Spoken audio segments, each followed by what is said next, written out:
So where we last left off with the Demon Slayer story, Demon King Tanjiro was going absolutely berserk. Channeling all manner of Naruto vibes in the process, he was making short work of all those who approached him, with the exception of his sister Nezuko. However, in a last-ditch effort to bring him back to the side of humanity, Kanao decided to use the demon reversion serum Shinobu had entrusted to her upon him. And with this latest chapter, we picked up right from there with Nezuko crying for Tanjiro to come back home with her. From there, we got a look at a clearly exhausted Tanjiro who was almost entirely consumed by the demonic blight surrounding him, as he admitted that he wanted to go home as well. To the point where tears would well up in his eyes as he pled to God for the ability to return home. But as he begged to do so, something would actually respond. And respond with a question: what happens then? It would go on to say that his entire family was dead, so what was even the point? And at this point of my reading, I was really hoping that this was a demon Tanjiro communing with a human Tanjiro, essentially starting to illustrate his own self-doubt and his emotional struggle with it. And considering how it's previously been written that this kid has some pixie-like spirits of innocence and purity within him that could instantly cure a man's depression, we obviously couldn't have gotten such a thing by any other means. But as it turns out, this was not the case. But I'm getting ahead of myself here. Tanjiro would respond to this voice saying that he still has cherished memories of the happy days with his family, and that so long as he and Nezuko are alive and well, they will never truly disappear. And so he had the responsibility to go back. The voice would then question the point of such efforts again, now remarking that Nezuko had already died and that Tanjiro had killed her. But Tanjiro would not believe this bold-faced lie in the slightest, and as he called this thing a liar, the spirits of his family would hoist him up, once again being reminiscent of that Naruto energy. To which the voice would then scold them for causing trouble despite being deceased. It would then continue to attack the conscience of Tanjiro, saying that the blood he smelt was that of his comrades, damage that he'd done to them, continuing that they hated him for what he'd done and didn't want him back. But Tanjiro wanted to return so that he could apologize properly to them and apologize to them for hurting them. And this thing would continue its attempts at convincing him by saying that they would never ever forgive him. But Tanjiro could smell their concern, which even with context is such a weird thing to even say. But yeah, he could smell it and concluded that it wasn't for this thing to decide. And with that, the king of underwhelming shonen antagonists himself, Muzan, was revealed to be the voice in question, as he attempted to silence Tanjiro and remind him that he was the inheritor of his will. Now forcefully gripping onto Tanjiro, who would barely even look back at him, Muzan will continue that he mustn't look onwards, mustn't believe in anyone but himself, mustn't find hope, and remind him that if he doesn't remain a demon, he would die in only a few years' time on account of his mark. You know, the magically endowed symbols that provide major boons to one's own strength at the expense of their lifespan that have yet to be properly explained even at this point in the story.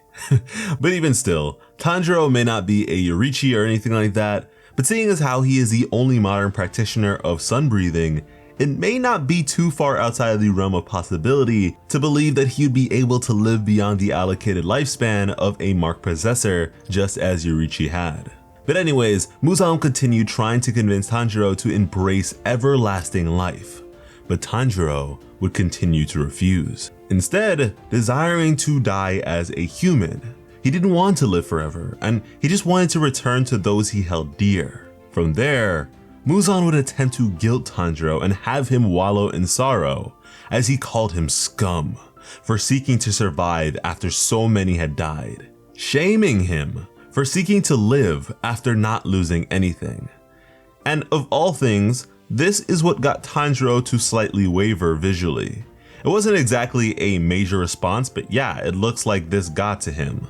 Meanwhile, my boy has lost so many homies and damn near his entire family, so to me, this is just like when the victims of demon attacks yell at demon slayers for not understanding their predicament. All you can really do is just smile. And even then, even if this is what Tanjiro decided to give into, would it even make sense? Because if anything, you're arguing that Tanjiro should just die with that sort of narrative. I mean, him becoming a demon king that lives forever would just mean that he gets to live while everyone else suffers. It doesn't really make sense there. But as these words of Muzan began to impede Tanjiro's movements, the push of his fallen comrades would hoist him up further, as Muzan would exclaim that this was all imaginary and that he should have some shame and stop it all at once. But Tanjiro was back to barely paying attention to him, as he smelt something that reminded him of Shinobu, the aroma of wisteria blossoms. From there, two gentle hands would extend to him, and he would reach out to them in response. He'd grab them and know it to be then his sister Nezuko on the other side. And at this point, Muzan would just look unsightly. I mean, he was yelling at Tanjiro to let her go, that as the demon to have conquered the sun, he was a rarity, he was a prodigy, he was the chosen one. He questioned if Tanjiro could hear the hateful cries of the dead as they questioned why he should be able to live when they could not, that they'd lost so much when he did not. Which just goes back to our earlier point, but also, my guy, just give it a rest. The dead have literally been pushing this man in the opposite direction. If you're gonna lie, please, at the very least, come correct with a proper argument. But Tanjiro knew the gang wasn't like that, and that they were selfless till the end, and were willing to give their lives up for the sake of others.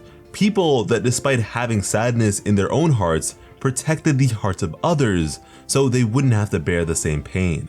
And goodness gracious, Muzan is just hideous as he began to scream at Tanjiro to stay and carry on his will, that only he could do so, that perfection was within his grasp.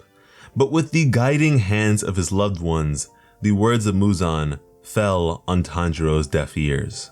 Muzan at this point was just desperate and did not want to be alone, but it was far too late. From there, Tanjiro would awaken once more, this time as a human surrounded by the remaining able-bodied demon slayers. Nezuko, looking over him with tears welling up in her eyes, would once again call his name, as he would then apologize and question if she was alright. The cheers would begin, and we'd then get a few responses from our more prominent characters. Good boy Inosuke would put up a front as if Tanjiro wasn't on the verge of killing him only a few moments ago. Zenitsu would say that he'd make him pay for what he'd done to him, and also to his wife, which confused and freaked out Nezuko, which, to be honest, now that we know for sure Nezuko wasn't exactly cognitive and was pretty much a puppy for the entirety of the series, just pushes Zenitsu even further into the creep category. But yeah, then there's Tomioka, who just sighs. And I feel you, big dog. You have been through way too much with all this, and I hope you can live the rest of your days calmly and with plenty of salmon daikon. But with that, Tanjiro would be embraced by his sister, as both of them had tears of joy and relief running down their faces. And as it turns out, Kanao managed to survive. And it's quite possible that she's completely blind now, but yeah, she is alive. And finally, to close out the chapter, we have Yushiro accompanied by the demon cat as he cried with relief and clutched onto a memento of the late Tamayo. And with that, as it turns out, my previous prediction of the situation lasting 3 chapters was completely and utterly on point. And if I'm being honest with you, this little Demon King subplot, in retrospect, now knowing the full extent of it, just feels like cleanup. The final fight against Muzan was, for many, myself included, kind of anticlimactic and underwhelming, especially in regards to Muzan as a villain. I mean, let's be completely honest, he is Frieza without dipping sauce. With this approach, they were able to close out this arc on a far more interesting note. One that I personally would have liked to have seen explored a whole lot more, but to be fair, may have proved quite difficult to traverse storytelling wise, as to be redeemable in this world in the context of Demon Slayers, Tanjiro couldn't have killed anyone, just as Nezuko hadn't. Not to mention that this whole situation of Tanjiro going from beaten and battered human to demon back to human also served to heal all his major injuries and restore him back to cute main character status. And I don't really mind a bit of cleanup, it's just something interesting to consider. However, if we want to look at things really closely, the fact that Tanjiro lost an arm and then got a replacement is also very reminiscent of the end of Naruto. All in all, it looks like we are swiftly approaching the end of the Demon Slayer story, so I'm quite curious how you all feel about the story now that we're nearing its conclusion. We won't be getting a new chapter next week, but luckily, you have us to help you make it through, because when it comes to bringing you some of the best Demon Slayer content on the platform, Plot Armor has you covered. As always, I am Slice of Otaku. Thank you all so much for watching and have an awesome day. I love you.